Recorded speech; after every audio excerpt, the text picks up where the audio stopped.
साल 1989 में भारतीय टीम अपने सितारों से लैस होकर पाकिस्तान पहुंचती है, जहां भारत को 4 टेस्ट और इतने ही वनडे मैचों की सीरीज खेलनी थी।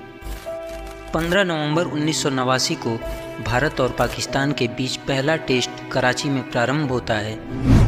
भारत ने टॉस जीतकर पहले क्षेत्र रक्षण करने का फैसला लिया और पाकिस्तानी टीम ने पहले इनिंग में बैटिंग करते हुए 409 रनों का विशाल स्कोर खड़ा कर दिया। जवाब में भारत ने जब बल्लेबाजी करना प्रारंभ किया तो पाकिस्तान की रफ्तार, वकार और पाकिस्तान की धार अकरम और इमरान के सामने भारतीय सितारे ताश के पत्तों की तरह बिखरते चले गए। वकार यूनुस पाकिस्तान की तरफ से अपना पहला मैच खेल रहे थे। 150 से 155 के बीच वकार की रफ्तार थी और इसी रफ्तार का खौफ था कि मैच 41 रन के स्कोर पर नवजोत सिंह सिद्धू, संजय मांजरेकर, श्रीकांत और मनोज प्रभाकर जैसे मजे हुए कलाकार ड्रेसिंग रूम में बैठ करके अपना मेकअप उतार रहे थे। 41 रन के स्कोर पर भारत का 4 विकेट गिर चुका था, लेकिन तभी छोटे कद का एक छोटा सा बच्चा अपने छोटे छोटे कदमों से आकर बिल्कुल शांति से कराची के उस स्टेडियम में भारत की तरफ से खड़ा हो जाता है। बिल्कुल छोटा सा कद, बच्चे सी शक्ल और उम्र महज 15 साल 292 दिन। नाम था सचिन तेंदुलकर। पहला इंटरनेशनल मैच और सामने पाकिस्तान का दिल दहला देने वाला आक्रमण। उस छोटे से बच्चे ने पाकिस्तान की धार और रफ्तार भरी 24 गेंदों का सामना किया और 15 रन बनाकर वकार यूनुस की एक चकमा देती हुई गेंद पर क्लीन बोल्ड हो गया। खैर, बाद में रवि शास्त्री 45, कपिल देव 55, किरण मोरे 58 और सेकंड इनिंग में संजय मांजरेकर के नॉट आउट 113 रन की इनिंग की वजह से यह मैच ड्रॉ पर छूट जाता है। वक्त आता है इस टेस्ट सीरीज के दूसरे मैच का। 23 नवंबर दिन गुरुवार, इकबाल स्टेडियम, फैसलाबाद। इस मैच में सचिन ने पहली पारी में अपना अर्धशतक पूरा करते हुए 172 गेंदों का सामना किया और 59 महत्वपूर्ण रन भारतीय टीम के लिए बनाए और दूसरी पारी में दुर्भाग्यवश सचिन तेंदुलकर 16 गेंदों पर 8 रन बना करके रन आउट हो गए थे। इस मैच का भी कोई रिजल्ट नहीं निकला और यह मैच भी ड्रॉ पर छूट जाता है। अब बारी आती है तीसरे टेस्ट मैच की, जो 1 दिसंबर दिन शुक्रवार गद्दाफी स्टेडियम, लाहौर में प्रारंभ होता है। इस मैच में दोनों टीमों को सिर्फ एक इनिंग खेलने का मौका मिला। सचिन ने इस मैच में भी 90 बॉल खेल करके 41 महत्वपूर्ण रन बनाए और यह मैच भी नतीजा निकले बिना समाप्त हो जाता है। अब आता है इस टेस्ट सीरीज का चौथा और आखिरी मैच, 9 दिसंबर दिन शनिवार, जिन्ना स्टेडियम, सियालकोट। ये दिन, ये तारीख, ये वक्त और ये मैदान हमेशा हमेशा के लिए इतिहास के पन्नों में दर्ज होने वाला था। प्रारंभ के 3 मैच बिना नतीजा निकले समाप्त हो चुके थे और यही वो आग थी जो अंदर ही अंदर पाकिस्तानी कप्तान और उसके खिलाड़ियों को जला रही थी। मुझे वसीम और वकार को कहने की जरूरत नहीं थी कि बाउंसर करो, उन्होंने बाउंसर वैसे करने थे और खास तौर पर उसका कद देख के और डराना, उसको खौफ देखे ना। उन्हें लग रहा था कि पाकिस्तान की सरजमी पर आकर अगर जो भारतीय टीम बिना कोई मैच हारे अपने वतन वापस लौट जाती है तो यह उनकी हार होगी और इस हार का डर अंदर ही अंदर पाकिस्तानियों का दम घोट रहा था। और यहीं से शुरू होता है पाकिस्तानियों का अपने लेवल का 3rd क्लास का चक्रव्यूह।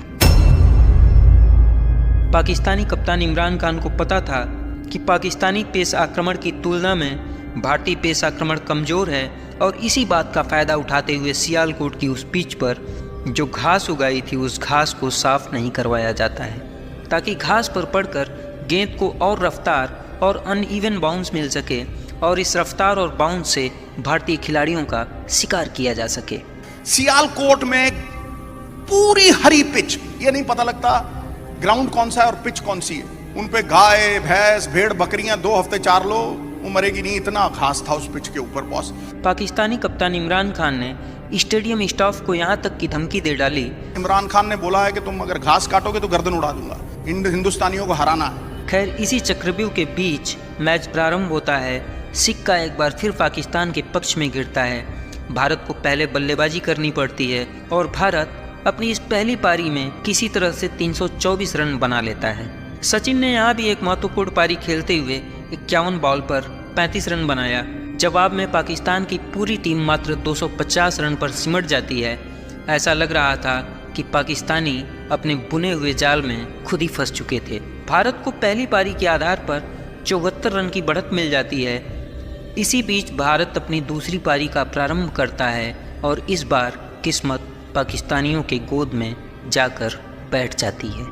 अभी टीम का स्कोर महज 10 रन ही हुआ था कि के श्रीकांत 3 रन बना करके इमरान खान की गेंद पर वसीम अकरम को कैच थमा बैठते हैं। जब टीम का स्कोर 23 रन हुआ तो संजय मांजरेकर 4 रन बना करके इमरान खान की गेंद पर LBW हो जाते हैं। 38 रन जाते जाते मोहम्मद अजरुद्दीन भी 4 रन बना करके पवेलियन वापस लौट जाते हैं। टीम के खाते में अभी एक भी रन नहीं जुड़ पाया था कि 38 रन के ही स्कोर पर रवि शास्त्री बिना खाता खोले अपना विकेट गंवा देते हैं। डर का आलम यह था कि सिद्धू बताते हैं कि गेंद इतनी तेज और अनइवन बाउंस लेकर के इतनी खतरनाक हो जा रही थी कि किसी भी बल्लेबाज का सीना चीर दे।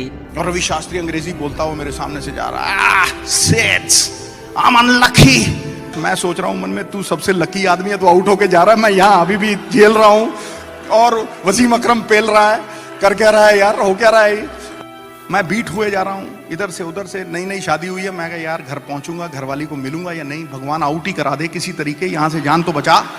मतलब साफ था कि सिद्धू हार से पहले ही हार मान चुके थे। पाकिस्तानी कप्तान और उसके खिलाड़ी हाथ में गेंद लेकर के मुस्कुरा रहे थे जैसे वे अपने अगले शिकार का इंतजार कर रहे हों। और इन्हीं हालातों में वह छोटा सा बच्चा एक बार फिर चहलकदमी करते हुए आकर पाकिस्तानियों के सामने खड़ा हो जाता है। वकार यूनुस सचिन को आंखें दिखा करके धमकाने की कोशिश करता है। सचिन स्ट्राइक संभालते हैं और वकार यूनुस 160 की स्पीड में एक बाउंसर डालता है।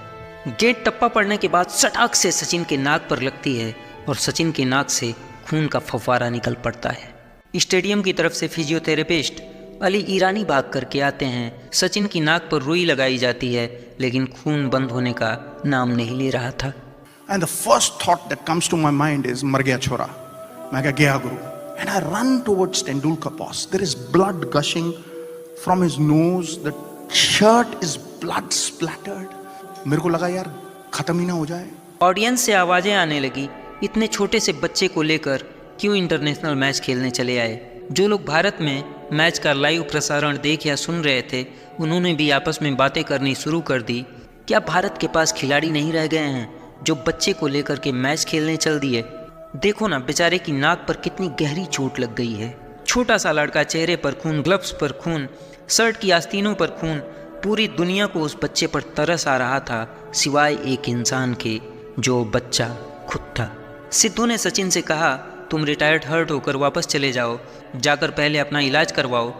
फिजियोथेरेपिस्ट अली ईरानी सचिन को उठा रहे थे कि चलो पवेलियन में पहले तुम्हारा इलाज करते हैं। सचिन उठे और सचिन ने फिजियोथेरेपिस्ट को धक्का देते हुए 2 शब्द कहा। सचिन के उन 2 शब्दों ने इंडिया ही नहीं पूरी दुनिया की हिस्ट्री को पलट कर रख दिया था। वो 2 शब्द थे, मैं खेलेगा, मैं खेलेगा। मैं अवाक रह गया बॉस। मैं अभी भी कहानी सुनाता हूं ना तो मेरे लोहे खड़े हो जाते हैं। वो स्टैंडिंग अप, रुई नाक से लटक रही है ऐसे करके, खून बह रहा है और अली को धक्के मार रहा है। मैं खेलेगा, मैं खेलेगा, मैं खेलेगा। यू नो, एक अंदर से एक ऐसी आवाज आई। मैं कहा यार सरदार, तूने 3 सेंचुरियां बना रखी हैं स्टोर पे और तू घरवाली की सोच रहा है, और ये बच्चा 15 साल की उम्र में अपने देश के लिए लड़ने की सोच रहा है। It's unbelievable. सचिन के ये 2 शब्द सिद्धू के मरे हुए आत्मविश्वास के लिए संजीवनी बूटी का काम करते हैं। इन 2 शब्दों से सिद्धू का आत्मविश्वास जिंदा हो चुका था। सिद्धू सचिन के पास गए और बोले, मैं उसके पास जाके खड़ा हो गया। मैं कहा Tendlya, I am really proud of you boss. I am really sorry, you don't have to be proud, we can't lose this test match रे। हमारे देश की साख दाव पे लगी है। Unbelievable it was boss. Sachin की ये लाइन सिद्धू के अंदर सोए हुए सरदार को नींद से जगा देती है। सिद्धू सोचते हैं कि खून से लथपथ 15 साल का यह लड़का देश के लिए लड़ने की हिम्मत रखता है तो इस मैच के लिए यह सरदार असरदार क्यों नहीं होगा। पाकिस्तानी कप्तान और उसके खिलाड़ी घास वाली इस पिच के दम पर जल्द से जल्द भारत के माथे पर हार का ठप्पा मारकर यह सीरीज 1-0 से अपने नाम करना चाहते थे। विश्व क्रिकेट के पंडित इस मैच को लेकर अपनी वाड़ी में पाकिस्तान के जीत की भविष्यवाणी कर रहे थे, लेकिन कहानी का क्लाइमेक्स अभी बाकी था, क्योंकि भविष्य के क्रिकेट का भगवान वर्तमान में भारत के तरफ से भारत के लिए खेल रहा था। वकार यूनुस अपने इसी ओवर के अगली गेंद से सचिन पर फिर से प्रहार करता है, लेकिन इस बार प्रहार से भयानक पलटवार था। गेंद सचिन के बल्ले से निकलकर सटाक से बाउंड्री लाइन के पार चली जाती है और गेंद जैसे ही बाहर जाती है सचिन चहलकदमी करते हुए वकार की तरफ आते हैं। वकार को सचिन वैसे ही आंखें तरेरते हैं जैसे कुछ समय पहले वकार ने सचिन को तरेरी थी। मानो सचिन कह रहे हों, बहुत गुरूर है तुझको ऐ सर फिरे तूफान, तो हमें भी जिद है कि दरिया को पार करना है। Sachin walked up to him. He just walks up to him and looks into his eyes. And he says, hey, उंगली कटुआ। उसका ना उंगली कटी हुई है वकार की उंगली। तुझा मक्खन रे, तुझा मक्खन। He says, तू मक्खन है मक्खन। सचिन वकार के इसी ओवर में 2 और चौका लगाते हैं। ऐसा लग रहा था जैसे वकार की रफ्तार सचिन के बल्ले से गिरफ्तार हो चुकी हो। इस मैच में सचिन ने 134 गेंदें खेलकर 57 रन बनाए, वहीं सिद्धू 234 गेंदें खेल करके 97 रन बनाते हैं। और जिस मैच को पाकिस्तान कुछ देर पहले जीत रहा था वह मैच ड्रॉ पर छूट जाता है। सचिन और सिद्धू ने मिलकर पाकिस्तानियों के मंसूबों पर पानी फेर दिया था। कुछ देर पहले कहानी पाकिस्तान की थी, तो अब 5वें दिन का खेल खत्म होते होते दास्तां भारत की लिखी जा चुकी थी। दिल का सुना साज तराना ढूंढेगा, मुझको मेरे बाद जमाना ढूंढेगा। Love you Sachin sir.